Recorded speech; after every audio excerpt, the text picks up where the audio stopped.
welcome to the Deep Dive. Today, we're stepping into the shadows of something. Well, something most people think is perfectly safe. Babysitting.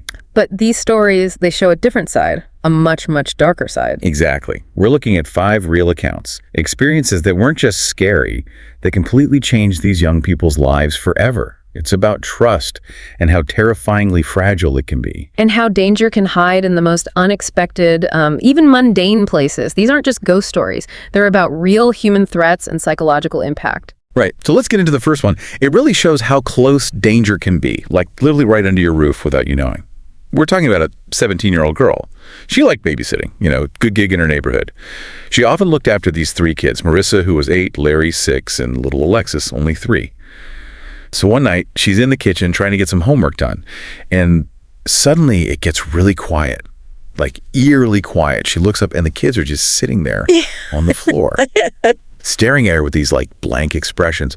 She asks, "What's up?" And Marissa, the oldest, she smiles and says, "We're waiting to go home." Okay, weird. But then she adds, "No, we live with you." And then, this is the kicker, "Jackson said that you were our mom." Whoa. Okay. That immediately sends up red flags. Yeah. The mention of an unknown name, Jackson, in such a possessive context. Totally. The babysitter asks, the obvious question, "Who's Jackson?" Mm-hmm. And Marissa points and says, "The man in my closet." Oh, man. Just chill. Right. And just as she says that, floorboards upstairs start creaking, like someone's walking around. And then Marissa actually claps her hands together and says, "Jackson's here." This is that invisible resident scenario we talked about, someone living undetected within the home. It's terrifying because the children's acceptance, that normalization of the threat, suggests it's been going on for a while. Yeah, like you'd been there long enough to, brainwash them almost. Or at least manipulate them. Young children might not register the danger, especially if the intruder seems non-threatening initially or uses coercion. For the sitter, though, discovering this isn't just scary, it shatters her reality. You bet. But she reacted fast. She grabbed all 3 kids, ran them out to the front porch, told them, go to the neighbors, get help. Giddled ups. And this takes guts. She went back inside, grabbed a kitchen knife, crept upstairs to Marissa's room. The window was wide open. She knew she'd closed it earlier. Prepared escape route. Or maybe how he got in and out all along. Classic sign. She flips on the light, and there he is, sitting in the closet. His belt's undone. He looks at her, gives this awful, toothless grin and whispers, "You're even prettier in person." Ugh, that comment. Prettier in person. That implies he'd been watching her. Surveillance. This isn't just a random homeless person seeking shelter anymore. This is predatory. It's horrifying. Luckily, right then, police sirens. He jumps up, shoves her into the wall, and bolts out the window. Thank goodness for the timing. Yeah, police found out later he was homeless, high on drugs. But for her, that was it. No more babysitting. Ever. The violation, the feeling of being watched. Yeah. It just broke something. Understandably, a total breach of sanctuary. Okay, so moving from that kind of hidden physical threat, our next story deals with trust, like deep trust within a community and how that can be twisted. This comes from parents. They trusted their 18-year-old neighbor completely. Known her since birth. She was smart, pre-med student, perfect babysitter, right, for their 6-year-old son and 4-year-old daughter. So one Saturday, parents are heading out for some work thing. The husband notices the garage door is slightly open. He's usually super careful about that. Thinks, maybe the wind. Shrugs it off. That little detail, the thing that seems slightly off, but you rationalize away. Exactly. But the mom, she feels uneasy all night. Just a bad feeling. She calls the sitter. Sitter says, everything's great. Garage door's closed. Kids are fine. But the feeling doesn't go away. She calls again later. No answer. Now they're worried. Driving home, they get close and her heart just drops. The side garage door isn't just ajar, it's wide open. And she sees a guy trying to climb through their kitchen window. He freezes, looks totally caught, and he's holding 2 knives. 2. The dad just reacts, jumps out, tackles him. Wow. The trust placed in the neighbor essentially provided the access, or at least the lack of suspicion, for this intruder. Familiarity breeding vulnerability. But what they found inside was, honestly, even worse. They go in, check on the kids, and find the babysitter in the basement with the children, surrounded by lit candles, weird symbols, chanting and laughing hysterically. Oh, no. This sounds like something else entirely. It was. Yeah. Police investigate. Turns out the sitter had recently met this guy, the intruder. They joined some kind of group. The parents described it as Scientology-like, focused on rituals using drugs. Occult dynamics, often targeting young, maybe vulnerable people. The rapid radicalization, the drugs, the bizarre rituals. It's a terrifying combination. And they found documents with the ritual stuff. It said 2 sacrifices were required. The children. Seems like it. And the guy, he'd apparently been living in their garage for a week. Unbelievable. The betrayal by someone known and trusted, and the potential horror averted just in time, that's deeply disturbing. It shows how quickly someone can be drawn into something incredibly dark. Yeah. The kids were physically okay, but the family, they were wrecked. They had to move. Just couldn't stay there after that. Okay, let's shift focus slightly. This next one is about a different kind of predator, one who uses charm, a good image, basically a mask. It involves a 20-year-old college student working part-time in a coffee shop, generally optimistic, maybe a little too trusting. There's this regular customer, handsome guy, always well-dressed, looks like a successful businessman. He starts chatting her up, friendly stuff. Then he asks her to babysit his daughter one weekend. The grooming process. Establishing rapport, building trust, presenting a non-threatening image. Common tactic. She felt it was a bit weird. He didn't have any pictures of his daughter on his phone, but hey, she needed the money. So despite this little nagging feeling, she says yes. Didn't realize she was walking right into a setup. That missing photo. It's a small inconsistency, but often these little details are the warning signs that get overlooked when someone's being actively charmed. Her boyfriend wasn't keen, but she went, gets to the address, and the place is a mess. Totally run down, dark, filthy inside, smells awful. Doesn't look like any kid lives there, let alone a businessman's daughter. She asks where the daughter is. He's like, my wife's bringing her home any minute. But then she notices no wedding ring, and the alarm bells just start screaming in her head. Right. The facade is crumbling. The house doesn't match the persona. The story keeps shifting. No ring. The inconsistencies are piling up. Then he gets insistent. You have to see the amazing playroom I built in the basement. And she said his eyes just changed. The friendly businessman look vanished. It was just cold, predatory. That's the mask slipping. The playroom lure is classic isolate the target in a controlled space. And the change in demeanor, the eyes. That's the moment the true intent surfaces. Instincts are crucial here. Thankfully, hers kicked in. She had pepper spray, sprayed him right in the face, turned, and ran like hell to her car. But it wasn't over.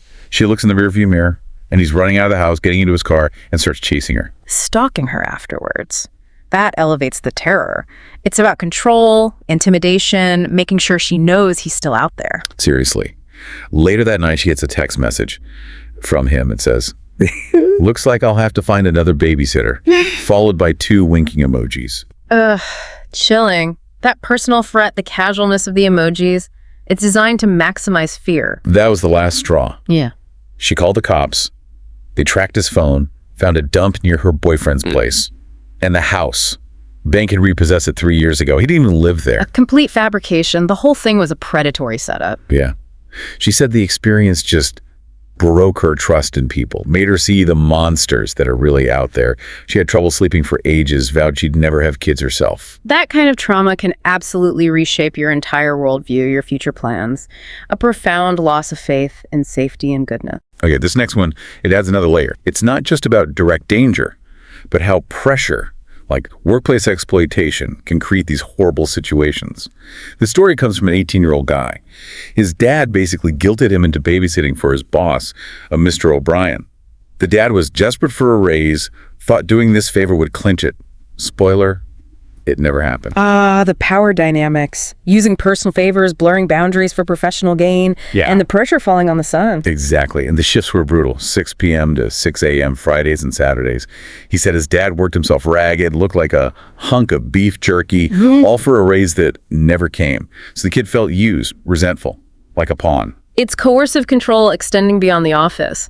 The boss is leveraging the father's financial vulnerability, and the son becomes the collateral damage. It's deeply unethical. One night, it's 11:30 p.m. sharp.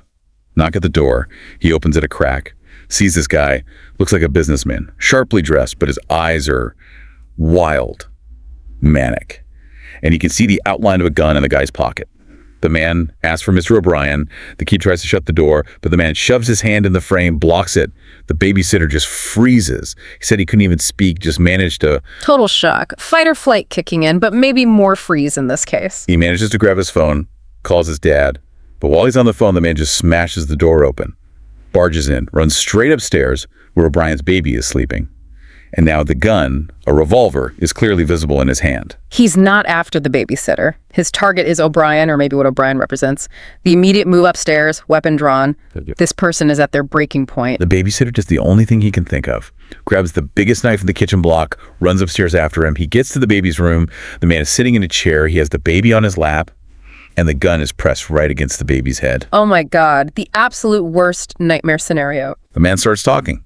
Turns out he's another guy O'Brien screwed over. Lost his family, his job, everything because of O'Brien's shady dealings. The babysitter, knife still in hand, actually starts trying to talk him down, listening to his story, trying to connect. Incredible courage from the babysitter in that moment, trying empathy in the face of pure terror. Just then, sirens. Yeah. Getting closer. The man with the gun seems to decide something. He gently puts the baby back into the babysitter's arms, looks at him and says, "I'm sorry you got dragged into this." And then he puts the gun in his own mouth and pulls the trigger. Oh, God. What a devastating outcome. A final horrific act driven by O'Brien's exploitation. Yeah. He said the aftermath was just chaos. His dad showed up. He remembers O'Brien arriving later, furious, not concerned, just angry. Fired both the babysitter and his dad right there on the spot. Unbelievable callousness. O'Brien's only concern is protecting himself, eliminating witnesses. It just reinforces the kind of person he is. The babysitter said years later, his dad's doing okay now, but O'Brien, still in business, still apparently screwing people over. The kid doesn't feel sorry for the guy who held a gun to a baby, but he says he still hopes someday that baby grows up and finds a way to, quote, destroy O'Brien. That lingering desire for justice, or maybe just karma, after witnessing something so profoundly wrong, it's understandable. Okay, one last story. This one takes a turn towards the unexplained, maybe even supernatural, depending on how you interpret it. Upstate New York, another 18-year-old guy taking a babysitting job for his mom's coworker's son. Kid's 9. Pays well, seems easy enough. Video games, maybe a movie. They have fun, play games pretty late. Decide to camp out in the living room. Big place, huge floor-to-ceiling windows looking out over a swamp and some woods. The sitter nods off in a recliner, wakes up suddenly, checks the time, 3:06 a.m. Just wide awake, no reason, but feels deeply uneasy, like something's wrong. 3:06 a.m., that witching hour timing often adds a layer of primal fear. And that sudden causeless waking, classic horror trope, but rooted in real feelings of unease. He looks out the massive window and sees a silhouette. A dark shape just standing perfectly still at the edge of the swamp, not moving at all, just standing there. Fear starts creeping in, big time. The stillness is what's unnerving. It's unnatural. It taps into that fear of the unknown, something that doesn't behave the way it should. A little while later, a knock at the front door. He goes, checks the people, opens it. Nothing. Nobody there. Brief relief, maybe it was nothing, but then he remembers the figure out back. He goes back to the living room. And the 9-year-old boy is standing on the back of the sofa, arms stretched out wide, like he's embracing the window, just staring out. The boy turns, looks at the babysitter, and smiles. Says, "He's back." And at that exact moment, the dark silhouette outside starts running, sprinting full speed right towards the window. Oh, wow. The boy's reaction, "He's back," implies this isn't the first time, that the child has some connection or prior experience with this entity. That elevates the fear exponentially. Pure panic mode. The sitter just bolts, runs down the hall into the dad's office, slams the door, locks it. And only then does it hit him. He left the kid alone in the living room with whatever was coming. That's the fight or flight kicking in hard. Survival instinct overriding everything else. The guilt afterwards must have been immense, but in that moment, it's pure terror. He stays in the office for what feels like forever, finally creeps out into the hallway, and sees the boy standing there. Face kind of looks like it's smiling, and he's holding something shiny, like a knife. Is the boy now the threat? Or possessed? Or is the sitter's fear projected? This ambiguity is terrifying. He doesn't wait to find out. Runs straight back into the office, hides under the desk, crying, stays there for like an hour. Finally, sun's starting to come up, maybe 4:30 a.m. He comes out, finds the boy fast asleep in the hallway, peaceful, no knife, nothing weird around him. Later, the boy wakes up, remembers nothing, says he had fun, asks if the sitter will come back. Totally normal. Complete amnesia or repression. That lack of explanation from the child is almost as disturbing as the events themselves. Before he leaves, the sitter feels compelled. He walks out towards the swamp, where he saw the figure standing. And there, clear as day in the mud, 2 footprints, leading from the swamp right up to the living room window, and lying on the ground next to the front door where the knock was. A kitchen knife. Physical evidence. It wasn't just a dream or hallucination, but it explains nothing, really. The footprints, the knife. They confirm something happened, but the what and why remain terrifyingly elusive. That ambiguity leaves the deepest scars. Yeah. He never told the parents. How could he? He never really slept right after that night, and definitely never babysat again. So looking back at these 5 stories, it's just stark, isn't it? How something so common, so trusted, can become a doorway to absolute terror and leave these lasting psychological wounds. Absolutely. From hidden intruders and cult manipulation to charming predators, workplace pressure boiling over, and, well, things we can't even explain. It really hammers home the need for diligence, for trusting your intuition. It shows that vetting people, yes, but also paying attention to those small warning signs, those gut feelings. It's critical. Facades are easy to put up. Trust can be easily broken, sometimes with devastating consequences. And some situations, like that last one, remind us that not every threat is easily categorized or understood, which can be the most unsettling thing of all. So the question we leave you with is this. How much can you truly know about the safety you assume when you trust someone with what's most precious? And just how deep can the scars of one terrifying night run in a young person's life? It's something to think about, the layers of trust and vulnerability in our own lives. Thank you for joining us for this intense deep dive. If you found these real-life horror stories and the analysis compelling, you appreciate exploring these darker corners of reality, please do us a favor. Like this, share it, and definitely subscribe to our channel, Horror Docx. That way you won't miss our next exploration. We'll see you then.